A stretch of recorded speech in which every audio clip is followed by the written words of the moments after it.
This is the new wave, where things have evolved. The game ain't the same as it once was. This is NBA Live. Here, you can be the one and shine like the league's best. Anybody can get shook or dunked on or crossed up. And your newfound control over your strength, skills, and style is a beautiful thing. So do you want to be the one or the one who gets left behind? You have the ability to dominate on both ends of the court. It's all in your hands now. But remember this, the path to being the greatest, being the one, does not stop at the NBA. The game continues in the playgrounds, the schools, and the local gyms. This is where every real player developed their love for the game, where they paid their dues, earned their reps, and rode their own wave. From pickup games at the Rucker, to Pro-Am games at the Drew, to the bright lights of the NBA, the paths to greatness are limitless. And trust me, this game ain't the same. Are you ready to be the one? Ozzy Irving'in yaratılışına hoş geldiniz. Burada gördüğünüz kadarıyla oyuncuyu Türk yaptığınız zaman il olarak İstanbul veya Kadıköy, Eskişehir gibi illeri seçebiliyorsunuz. İzmir olsa İzmir yapacaktım ama yokmuş. Infoyu gördünüz. Game Face etkin. Kafa bölümünü tamamladığımıza göre saç bölümüne geçelim. Burada renk olarak diyelim siyah saçlısınız. Siz direkt siyah saç diye aratıyorsunuz. Oradan saçı seçebiliyorsunuz. Burada baktığım kadarıyla benim saçıma en yakın olanı ya kısa afro ya da bu. Şu anki saçım uzun olduğu için şu an etkinleştirdiğimle gideceğim ama ileride kestirirsem kısa afroya dönerim. Sakal ve bıyıkları etkinleştirebiliyorsunuz buradan. Atıyorum adamınızın sakalını böyle James Harden'ınki gibi yapabiliyorsunuz. Oyuncum tabii ki bir guard olacak ama buradan forvet yani kanat ya da uzun yaratabiliyorsunuz. Ben direkt oyun kurucudan başlayacağım ama tabii pozisyonlara göre özel yetenekler de değişiyor. Bu oyunda özel yetenekler çok önemli. Point shooter'da baktığınız kadarıyla üçlüğünüz iyi oluyor. Yani üçlüğünüzün en iyi olduğu bölümlerden birisi diyebilirim. Slasher'da birincil özellikler çabukluk ve hız. Örnek olarak Russell Westbrook. Yani burada hızlı oluyorsunuz, çabuk oluyorsunuz, içeride hızlı girebiliyorsunuz. Yani burada da gösterdiği gibi potanın oralarda güçlü bitirebiliyorsunuz. Backcourt Defender belki de oyun kurucuysanız sizin için en iyisi. Çünkü savunmayı hücuma bağlayabiliyorsunuz ve bu oyunda savunma çok önemli. Playmaker'da all around. Ben point shooter'dan başlıyorum. Benim oyuncum örnek olarak Curry gibi çok iyi üçlük atıyor. Orta mesafe şutu çok iyi falan filan. Şimdi boy ve kiloyu ayarlayabiliyoruz. Boy, yükseltirseniz boyu hızınız ve dikey sıçrayışınız azalıyor. Kuvvet ve dayanıklılığınız yani strength'iniz artıyor boyunuzu arttırırsanız. Azaltırsanız da tam tersi oluyor. Kiloda da aynı. Eğer kiloyu arttırırsanız dayanıklılığınız artıyor. Kiloyu azaltırsanız hızınız ve dikey sıçrayışınız artıyor. Ben bu oyunda oyun kurucu olduğum için hani dayanıklılık o kadar önemli değil. Tabii ki de önemli ama diğer pozisyonlarda olduğu kadar önemli değil. Ben bu oyunda 85 ya da 86 gibi bir hıza sahip olmak istemiyorum. Bence bu çok yavaş olacak. O yüzden hani bir 87-88 falan o hızlarda yani hızlı bir oyun kurucu olmak istiyorum. O yüzden kiloyu yapabildiğim kadar azaltıyorum. En az da 74 kilo oluyor.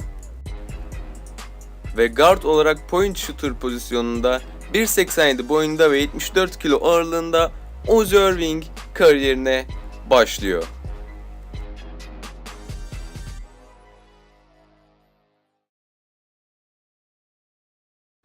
Like millions of other kids, you dreamed of one day being in the NBA.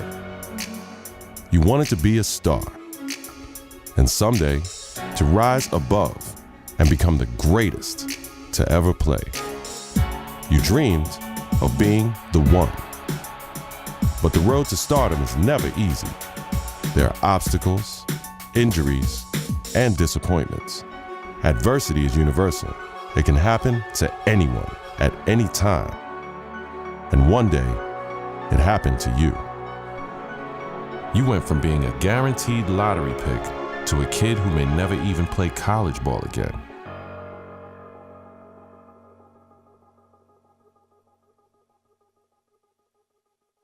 Now, look, it's always bad to hear about injuries, especially to college kids, of course. Yeah.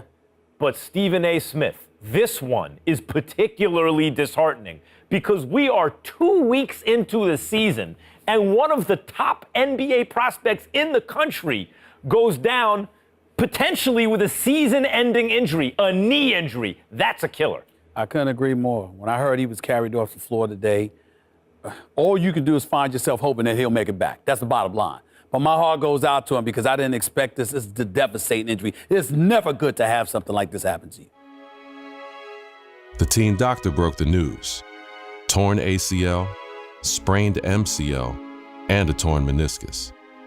Surgery was scheduled, but your game will likely never be the same. At the 2016 NBA draft, your name is still mentioned. Not as a prospect, but as a cautionary tale.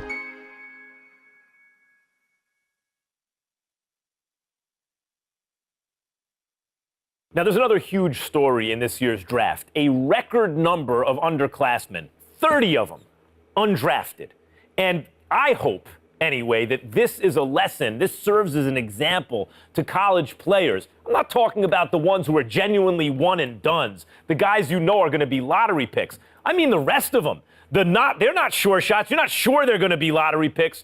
Don't just use the college system for a year thinking you're going to bounce. It doesn't work like please, that. Please. If you don't have the talent, it doesn't work. You got to be cultivated in the system. Please. There you go again with your blanket generalizations. You know how you are, oh, Max. The woe is me. Oh, my Lord. I can't take it. I just can't take it. It's a case-by-case basis. You can't just blanketly decide this should not be one and dones or this should be one and dones. You got to go on a case-by-case basis. Some dudes deserve to be one and dones. Some people don't. It's on a case-by-case basis. And that is my point. Thank you for making it for me. Every kid thinks they're the exception to the rule. And members of the media like, Stephen A. Smith, are encouraging these kids to come out early. Look, Max, bottom line is this. You got to take this into consideration. You had two dudes. They were called the Height brothers. Now, you had Nick Howard. This kid had a lot of promise. What does he do? He goes to college. Very uneventful first year, no doubt. The second year, he was pretty good. Here's the problem. The NBA, it's not about pretty good. You need to be great on the collegiate level, on the prep level, in summer leagues and what have you, in order for you to get the stature that you deserve. That's the bottom line. You're pretty good ain't good enough to be that stud NBA. That's exactly my point.